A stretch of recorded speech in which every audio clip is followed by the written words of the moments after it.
Hello friends, welcome to in my YouTube channel. I hope कि आप लोग अच्छे से होंगे। तो आज हम लोग इस वीडियो में क्लास 10th बायोलॉजी चैप्टर 4 उत्सर्जन, तो आज हम लोग इसके अति लघु उत्तरीय प्रश्नों को सॉल्व करने वाले हैं। तो इससे पहले अगर आप लोग हमारे इस चैनल पे नए आए हैं तो प्लीज़ चैनल को सब्सक्राइब कर दीजिएगा और वीडियो को लाइक कर दीजिएगा। तो चलते हैं अब हम लोग इसके प्रश्नों की ओर। तो यहाँ पे पहला नंबर क्वेश्चन है कि कार्बनिक अणुओं के विखंडन से उत्पन्न सबसे प्रमुख उत्सर्जी पदार्थ क्या है। तो आइए यहाँ पे इसका आंसर हम लोग देखते हैं। तो इसका आंसर हम लोग लिखेंगे CO2 यानी कि कार्बन डाइऑक्साइड। तो आप लोग लिख लेंगे। अब चलते हैं हम लोग दूसरे नंबर क्वेश्चन की ओर। दूसरा नंबर क्वेश्चन है कि एमिनो अम्ल के विखंडन से उत्पन्न उत्सर्जी पदार्थों के नाम लिखें। तो आइए यहाँ पे इसका आंसर हम लोग देखते हैं। तो इसका आंसर हम लोग लिखेंगे अमोनिया, यूरिया या फिर यूरिक अम्ल। आप लोग इन दोनों में से कोई भी लिख सकते हैं। तो अब चलते हैं हम लोग तीसरे नंबर क्वेश्चन की ओर। तीसरा नंबर क्वेश्चन है कि यूरिया और अमोनिया में अपेक्षाकृत कम जटिल और ज़्यादा विषैला कौन है। ये हमें यूरिया और अमोनिया में बताना है। तो आइए यहाँ पे इसका आंसर हम लोग देखते हैं। तो इसका आंसर हम लोग लिखेंगे अमोनिया, क्योंकि यह यूरिया से कम जटिल और ज़्यादा विषैला पदार्थ है। तो इसलिए आप इसका आंसर अमोनिया लिख लेंगे। अब चलते हैं हम लोग 4 नंबर क्वेश्चन की ओर। 4 नंबर क्वेश्चन है कि अमीबा में उत्सर्जी पदार्थ शरीर की सतह से किस विधि से बाहर निकलता है। तो आइए यहाँ पे इसका आंसर हम लोग देखते हैं। तो इसका आंसर लिखेंगे विसरण के द्वारा अमीबा में उत्सर्जी पदार्थ बाहर निकलता है। तो आप लोग लिख लेंगे। अब चलते हैं हम लोग 5 नंबर क्वेश्चन की ओर। 5 नंबर क्वेश्चन है कि मूत्र मार्ग क्या है। यहाँ पे इसकी परिभाषा देना है। तो आइए यहाँ पे इसका आंसर हम लोग देखते हैं। तो इसका आंसर हम लोग लिखेंगे कि मूत्राशय के पिछले भाग से एक नली होती है जिसे मूत्रमार्ग कहते हैं या फिर जिसे मूत्रमार्ग कहा जाता है। आप लोग लिख लेंगे। अब चलते हैं हम लोग 6 नंबर क्वेश्चन की ओर।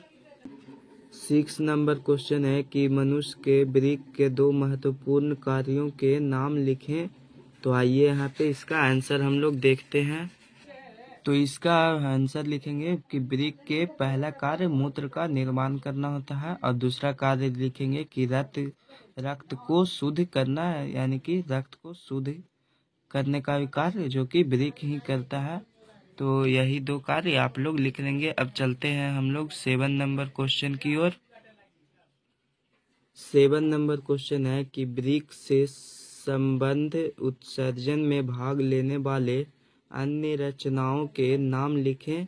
तो आइए यहाँ पे इसका आंसर हम लोग देखते हैं। तो इसका आंसर लिखेंगे कि वृक्क से संबंध उत्सर्जन में भाग लेने वाले पहला मूत्रवाहिनी हो जाएगा और दूसरा मूत्राशय और तीसरा मूत्र मार्ग होते हैं। तो आप लोग लिख लेंगे। अब चलते हैं हम लोग 8 नंबर क्वेश्चन की ओर। 8 नंबर क्वेश्चन है कि वृक्क की रचनात्मक और क्रियात्मक इकाई क्या है। तो आइए यहाँ पे इसका आंसर हम लोग देखते हैं।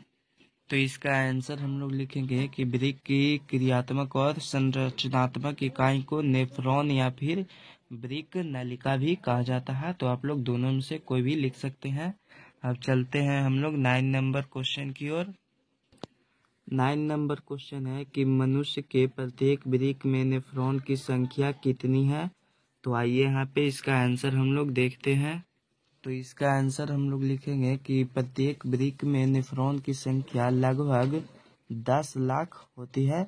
तो आप लोग लिख लेंगे। अब चलते हैं हम लोग 10 नंबर क्वेश्चन की ओर। 10 नंबर क्वेश्चन है कि पौधों में गैसीय अपशिष्टों का उत्सर्जन कहाँ से होता है। तो आइए यहाँ पे इसका आंसर हम लोग देखते हैं। तो इसका आंसर हम लोग लिखेंगे कि रंध्रों एवं वात रंध्रों द्वारा। आप लोग लिख लेंगे। अब चलते हैं हम लोग 11 नंबर क्वेश्चन की ओर। 11 नंबर क्वेश्चन है कि जीवों के शरीर में उत्पन्न अनावश्यक एवं विषाक्त पदार्थों को शरीर से बाहर निकालने वाली क्रिया क्या कहलाती है? तो आइए यहाँ पे इसका आंसर हम लोग देखते हैं। तो इसका आंसर हम लोग लिखेंगे उत्सर्जन। आप लोग लिख लेंगे। अब चलते हैं हम लोग 12 नंबर क्वेश्चन की ओर। 12 नंबर क्वेश्चन है कि जंतुओं के शरीर में जल की मात्रा का संतुलन जिस क्रिया के द्वारा होता है वह क्रिया क्या कहलाती है? तो आइए यहाँ पे इसका भी आंसर हम लोग देखते हैं। तो इसका आंसर हम लोग लिखेंगे कि जंतुओं के शरीर में जल संतुलन जिस क्रिया के द्वारा होता है उसको हम लोग जल संतुलन कहते हैं। तो आप लोग लिख लेंगे। अब चलते हैं हम लोग 13 नंबर क्वेश्चन की ओर। 13 नंबर क्वेश्चन है कि मानव मूत्र में जल की प्रतिशत मात्रा सामान्यतः कितनी होती है? तो आइए यहाँ पे इसका आंसर हम लोग देखते हैं। तो इसका आंसर हम लोग लिखेंगे कि मानव मूत्र में जल 96% एवं ठोस 4%, जिसमें 2% यूरिया तथा 2% अन्य पदार्थ होता है। तो आप लोगों से सिर्फ जल की मात्रा पूछ रहा है, तो आप लोग सिर्फ 96% यानी कि 96% ही सिर्फ आप लोग लिख लेंगे तो इसका आंसर हो जाएगा, या फिर आप लोग इसका पूरा लिख सकते हैं। तो अब चलते हैं हम लोग 14 नंबर क्वेश्चन की ओर। 14 नंबर क्वेश्चन है कि वृक्क के क्षतिग्रस्त हो जाने पर उसका कार्य जिस अति विकसित मशीन से संपादित कराया जाता है वह क्या कहलाता है? यानी कि जब वृक्क है जो खराब हो जाता है तो उसका कार्य किस मशीन के द्वारा कराया जाता है? तो आइए यहाँ पे इसका आंसर हम लोग देखते हैं। तो इसका आंसर हम लोग लिखेंगे डायलिसिस मशीन, जो कि इसके द्वारा ही रक्त का शुद्धिकरण और मूत्र का निर्माण करवाया जाता है डायलिसिस मशीन के द्वारा ही, जिससे कि व्यक्ति की कोई भी उसको दिक्कत या परेशानी नहीं होता है। तो आप लोग समझ गए होंगे और लिख भी लीजिएगा। अब चलते हैं हम लोग 15 नंबर क्वेश्चन की ओर। 15 नंबर क्वेश्चन है कि पौधों के उत्सर्जी पदार्थ रेजिन तथा गोंद पौधे के किस ऊतक में संचित होते हैं? तो आइए यहाँ पे इसका आंसर हम लोग देखते हैं।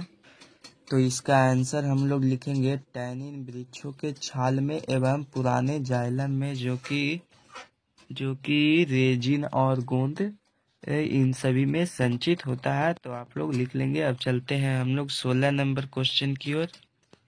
16 नंबर क्वेश्चन है कि पौधों में गैसीय अपशिष्टों का उत्सर्जन रंध्रों के अतिरिक्त अन्य किन छिद्रों द्वारा होता है? तो आइए यहाँ पे इसका आंसर हम लोग देखते हैं। तो इसका आंसर हम लोग लिखेंगे बाह्य रंध्रों के द्वारा, जो कि अगर पौधों में गैसीय अपशिष्टों यानी कि गैसों का आदान प्रदान जो कि रंध्रों और बाह्य रंध्रों के द्वारा होता है, तो वहाँ पे रंध्रों के अलावा पूछ रहा था, तो बाह्य रंध्रों इसका आंसर हो जाएगा। आप लोग लिख लेंगे। अब चलते हैं हम लोग 17 नंबर क्वेश्चन की ओर, जो कि लास्ट क्वेश्चन है।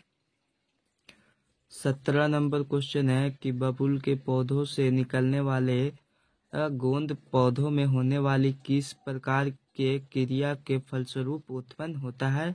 तो आइए यहाँ पे इसका भी आंसर हम लोग देख लेते हैं। तो इसका आंसर हम लोग लिखेंगे उत्सर्जन द्वारा। आप लोग लिख लीजिएगा। तो जिन लोगों को भी यह वीडियो अच्छा लगा होगा वो लोग प्लीज़ हमारे इस यूट्यूब चैनल को सब्सक्राइब कर देंगे और वीडियो को लाइक कर देंगे। आप सबका अपना YouTube channel online study classes. धन्यवाद।